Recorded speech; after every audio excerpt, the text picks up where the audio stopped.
Le ministère qui est selon Dieu est puissant, comme au temps de Josué, pour mettre les ennemis en fuite et les disperser de toutes parts.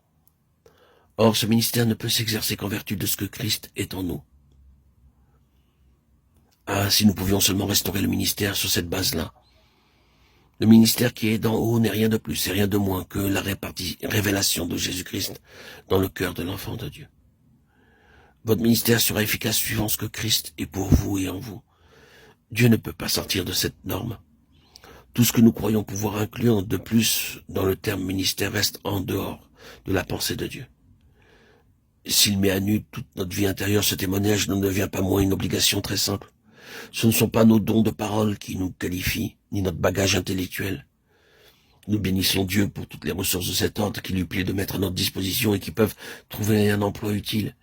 Mais si vous commencez à compter là-dessus, vous vous trompez. La question n'est pas de savoir parler ou de pouvoir mettre en avant des dons naturels ou les avantages d'une culture supérieure. Ce que le Seigneur Jésus est en nous est ce qu'il est pour nous. Réfracté au dehors par le prisme de notre vie. Tout le ministère est là. Vous pouvez être le prédicateur le plus malhabile sans empêcher pour cela le rayonnement de Christ d'accompagner votre personne. Et le potentiel que représente Jésus-Christ dans votre vie peut être tel que l'ennemi commence à s'en émouvoir. L'esprit malin s'écrie « Je connais Jésus » Acte 19:15.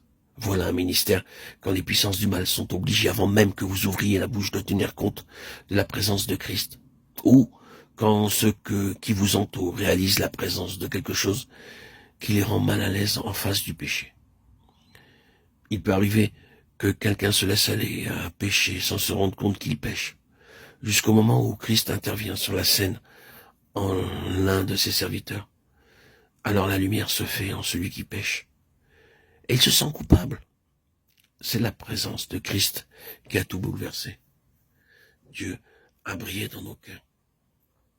Vous pouvez prêcher tous les sermons possibles et imaginables.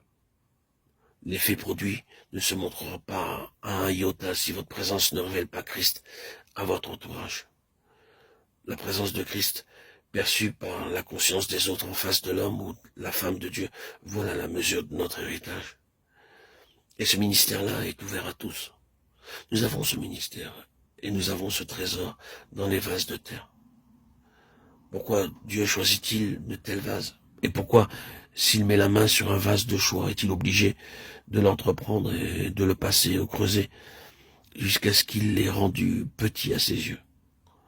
Paul avait de multiples avantages, mais il en vient pour finir à les regarder tout comme de la boue. Pourquoi le vase doit-il être ainsi brisé? Pour faire tout simplement de la place au Seigneur Jésus, pour qu'il puisse, lui, occuper tout. C'est la mesure de Christ qui est la mesure du ministère. Ce n'est pas la mesure du vase. Et quand bien même il en coûte, nous sommes prêts, n'est-il pas vrai, à être brisés, afin que Christ soit manifesté en proportion.